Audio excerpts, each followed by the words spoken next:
Welcome to Hello, my name is Jenna. Today is very, very special because I'm on a live video with the pink-haired sober witch, aka Sunshine Witchski. And I am so, so honored to have her here with us today, because she is here to gift us with a whole new and refreshing take on healing and restoration. And as you know, that's what we're all about here. So welcome, Sunshine. Hi, Thank you. Jenna. Thanks for having me. You're welcome. Thanks for being with us. And from what I understand, your approach to healing and recovery, specifically from, is it addiction or alcoholism? Or You know, I've been in recovery from substance use disorder, so alcohol use disorder, since 2019, but I've recently come to really recognize that my recovery path started when I left an abusive marriage in Hmm. 2015.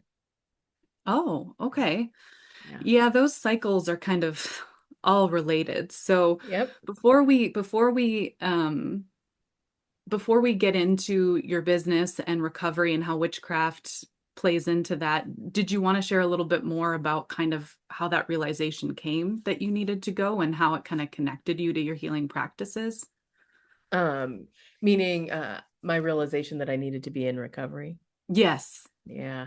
It goes back, like, if I think back, and I think this is probably everything in my life that I've ever had to, like, make a drastic change for. It always starts with the ruminating thought that something's not right, right? Something's not right. And so even when I look back to the marriage, my ex-husband and I tried a year of couples counseling.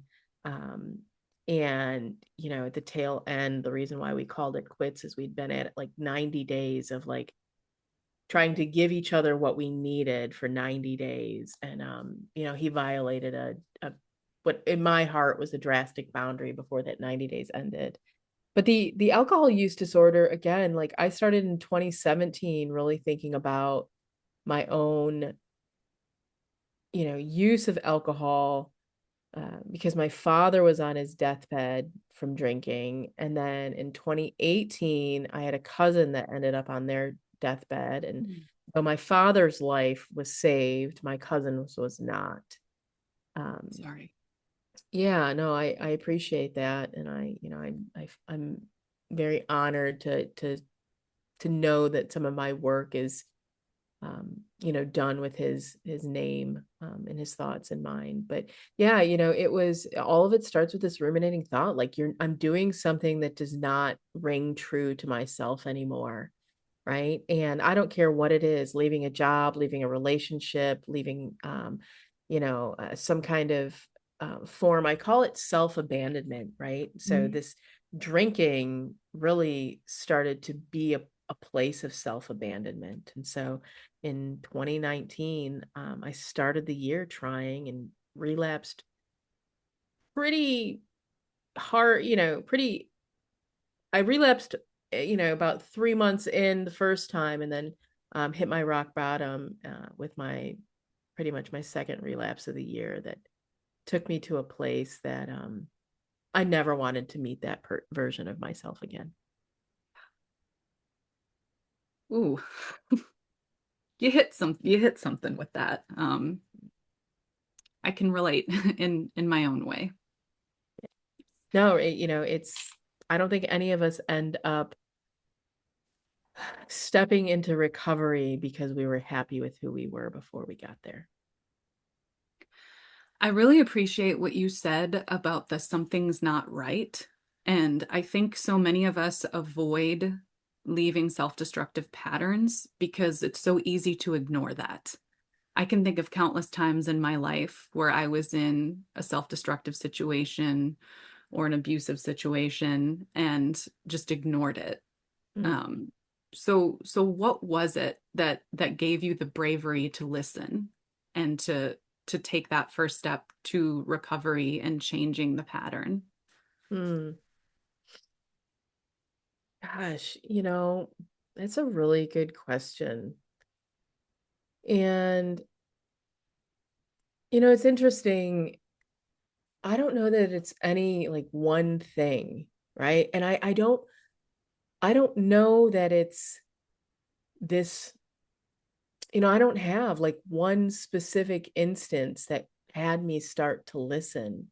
Hmm. Um, I I would have to attribute therapy, right, as playing a huge role in that. Whereas I'm just thinking about this. I'm going back to like when I was in the abusive marriage and I was in therapy, and I say that there are two reasons I was in therapy at that time. I got into therapy in my early 30s, and it was because of the relationship I was in, and a abusive CEO that I worked for. Hmm. Yeah. Yeah. And, when you start having conversation with an individual, and it doesn't have to just be in a therapeutic, it could be in a coaching relationship, it could be in a really good mentor relationship, right?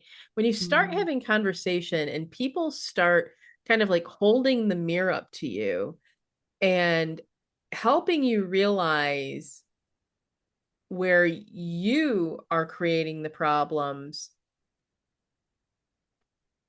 not because of the actions that you're taking, but what you're willing to accept in your life, Yes.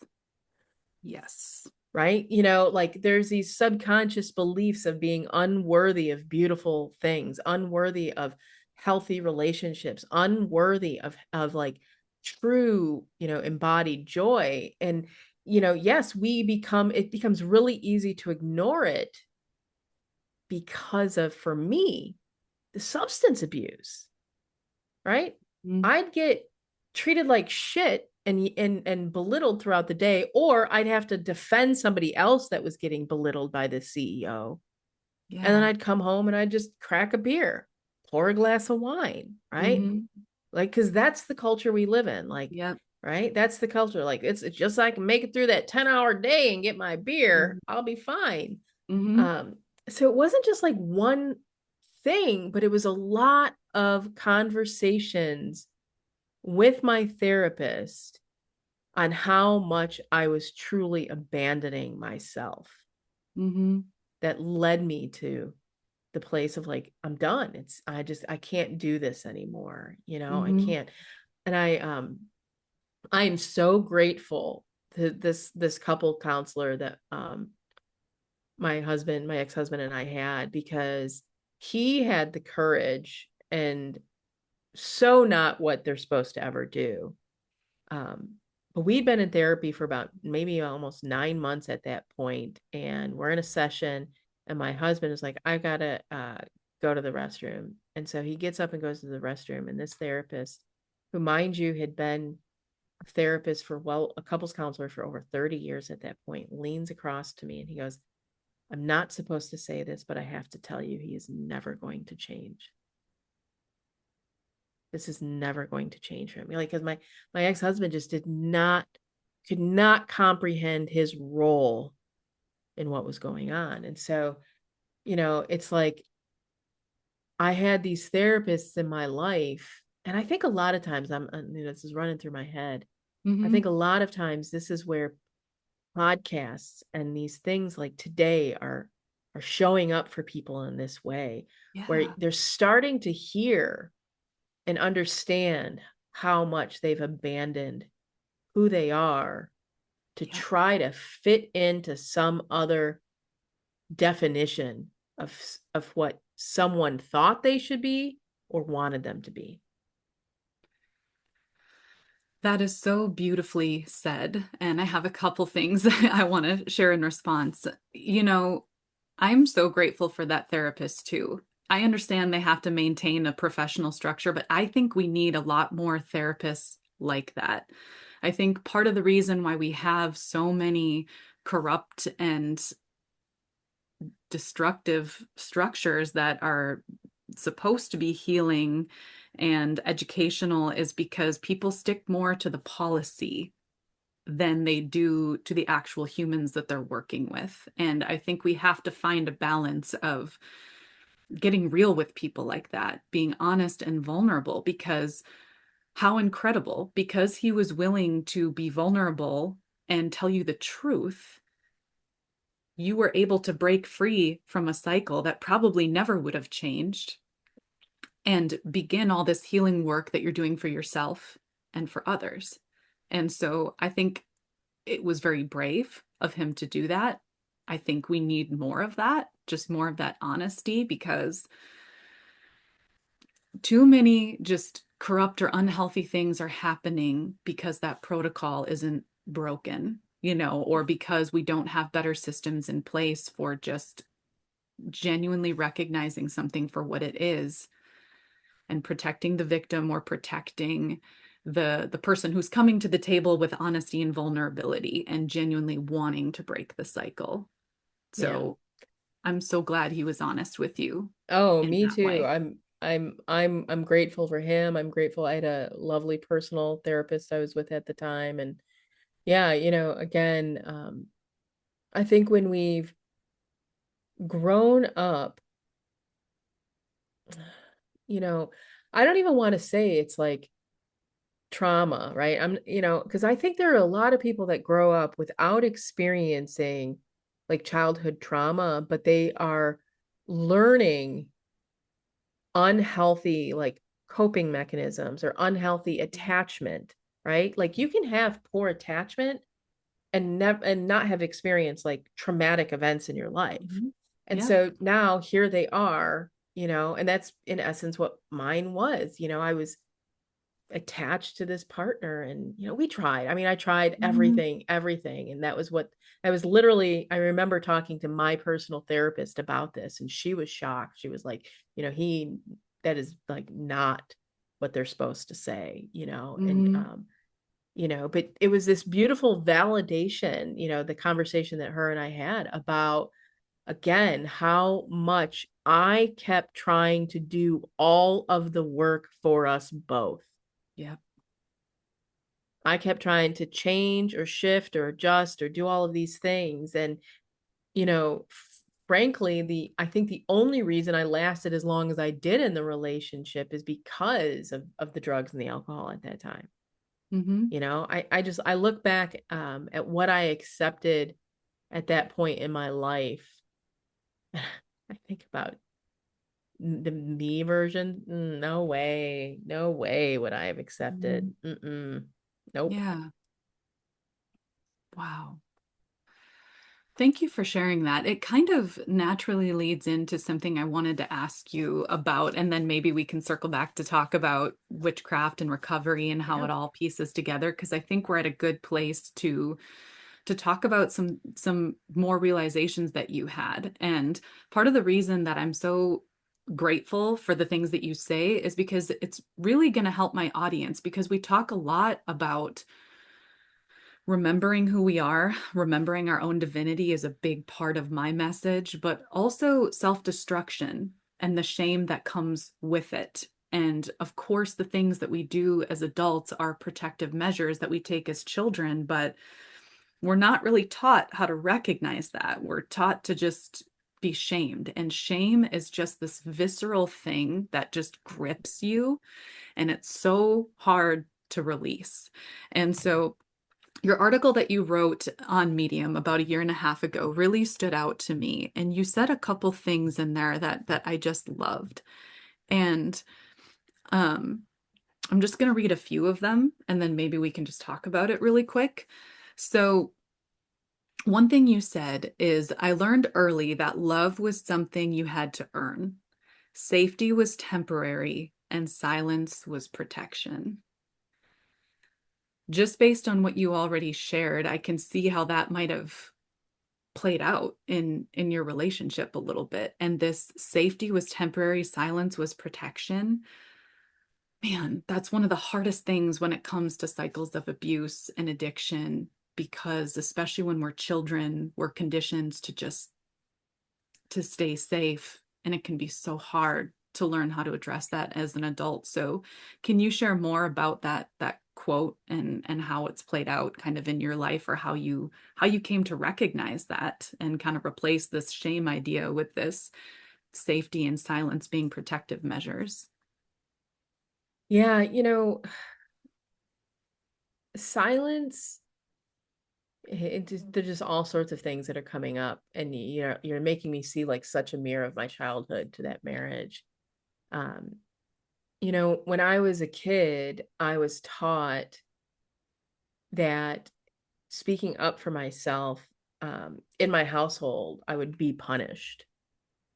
Right. So if I was upset, if my brother was bullying me, if I didn't like I was taught that any time that I tried to speak up for myself, I was punished. I was, belittled, yelled at, sent to my room, threatened, right? And not by a stranger, by Mm-hmm. my father, right?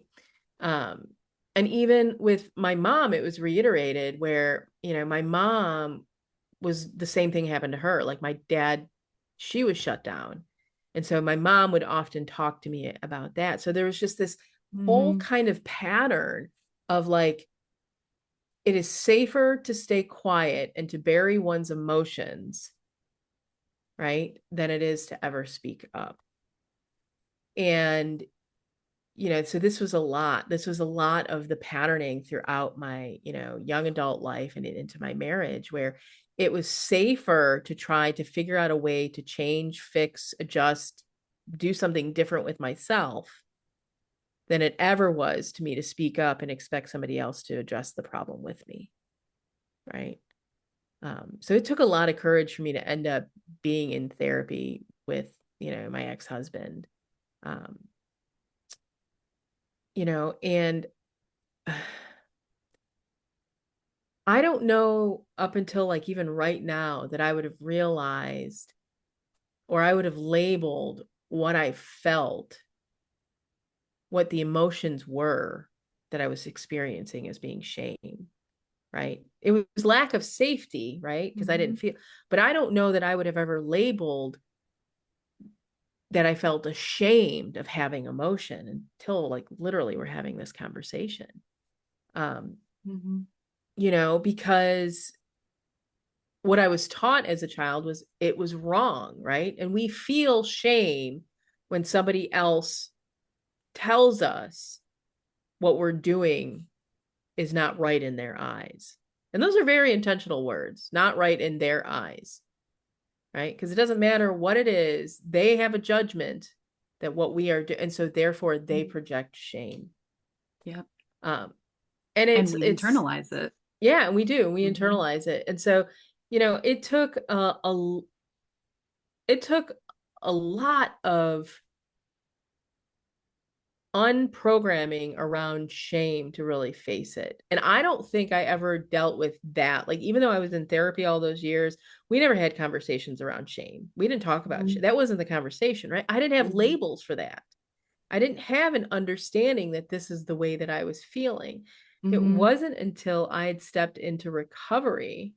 And it's interesting because I'm thinking a lot about this again because I'm about to start writing about all of this, like writing my next book is kind of Mm-hmm. around what I'm sharing. Like, I about 5 or 6 months into my recovery from alcohol abuse now at this point, because mind you, I was still using even after I found the Mm-hmm. courage to leave my ex-husband. I was still drinking. I still had all of this, like, I'm going to call it heartache and pain that I had, from my childhood that I just never addressed. I repeated it all with my ex-husband and then I got out of it. Um, and it would be lovely to say that then I went in this healing path, but the reality is I fell in love with an addict Mm-hmm. and we drank and drugged for 4 more years, 3 more years. Pretty hardcore, drank and drugged Mm-hmm. for 3 more years.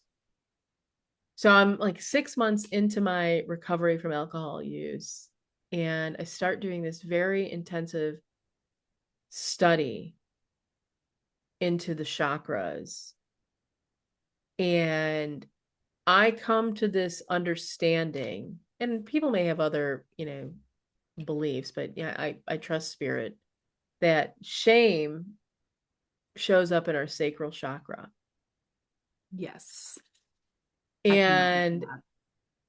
and it does this, and so it does this, and all sorts of impacts that it has in our life. But my goal at that point was to heal, to bring more alignment and healing into these chakras, so that my life, my energetic life, could start to be well positioned to do the magic to bring about bigger changes, right? And so I had this practice that I would do, and I did this for like almost a year and a half, where every morning I would get up and I would do yoga. And we're not talking like an hour of yoga. I would basically do a modified version of a sun salutation, and I would pause in certain poses to activate and open the chakra that was associated with that pose. Yeah. And so the pose that I would do for the sacral chakra was pigeon pose. And if you're familiar with pigeon pose, you can do it sitting in a chair, but I would do it on a mat on a Mhm. floor, and you kind of like, you bring up your leg, and it really opens the hips up. Well, the hips are right where that sacral chakra is. And so I would sit Mhm. into that pose, and I would sit there, and I would say, when on the left, on the right hip, I release all shame. I release all shame. And I would imagine in these moments all the things that I had shame for. They would come up just every day. I did this every single day for like a year and a half. And Mhm. all of these various stories of my past, of my childhood, of what I did the day before. It didn't matter what it was. These like thoughts and these visions would come up, and I release all shame, and I would imagine as I felt that hip opening, and it was painful, like there's a lot of Mhm. pain. I would imagine it just kind of like flowing out of my body, and it would visually kind of just extend out. And as it sat in front of me, I would watch this like, visualization of what that shame looked like turn into all of these little tiny hearts. And Mm. those little tiny hearts would flow all the way back into me, Wow. because the act of releasing the shame was an act of self love. And then I would switch to Mhm. the left side, and I would release all of the guilt that I ever carried, right? All of the guilt, because other individuals shame us, and we often feel guilty for the things that we do, right? So I would release both of these. And that to me was the biggest act that I did to work through all of the shame that I carried years, years. Yeah. And that's beautiful. And I wanted to speak for a moment about the sacral chakra, and then that's kind of like a good segue into my next question of something that you said, because it relates to these healing practices. But for my listeners who don't know, the sacral chakra, it's the orange one, meaning like it's associated with the color orange. It's kind of located between like your navel and kind of like your genitals kind of area. Like it's in that sort of, like, if you identify as female, kind of where your womb would be. And that's, I love the little tail that appeared right when I said womb. That was great. um, Kind of right in that area, the creation center, right? And I don't think it's a coincidence that that's where we often carry our shame, especially as women, because there's so much that we're shamed for, just related to everything. And for me personally, that's why I ended up in a lot of abusive cycles. And so I appreciate what you said about our culture and numbing. And what I talk to my listeners a lot about is escapism. And so for me, where I experienced some cycles of abuse was in the church, and expectations related to girls, especially outspoken girls. I faced a lot of shaming, even had a nickname for me called adrenaline, because I spoke my mind, very damaging. And just all of the stories and sexist things that were out there about women and in the media. And I was very sensitive to that at a young age because I'm a storyteller. And so, but human beings are storytellers and listeners, that's how we function. So for me, a lot of the shame that I experienced was from being female. And so I also have had my own version of escapism and self destruction related to that, and willingly letting my body be abused because I was sort of conditioned to allow that. And so, kind of like you, my sacral chakra is the one that I have also felt called to heal. And how it's shown up for me is in my dreams. I do a lot of dream work. That's where a lot of my psychic gifts have kind of manifested. And once I started going to physical therapy to heal my pelvic floor and my lower back, there like no clear cause for the damage there. A lot of it was psychological buildup. And so once I started healing that place physically, I started having these dreams where I'd be pulling bats off of like my sacral area. They would be like clinging to me and biting to me, and I'd be pulling them off. And it was kind of my spirit's way of clearing sort of that vampiric energy that had manifested there, causing shame, or manifested as the story that I told myself about allowing my body to be abused because that abuse was where my worth was, according to what women are conditioned to believe. And I could be wrong, but as I heard you speak about your work with your ex-husband, feeling like you had to be the one to do all the work, I think that's very much a role that women are put into as well, and taking on all of that. So some of those things came to mind as you were speaking. Um, so thank you for going there. Mm. I wanted to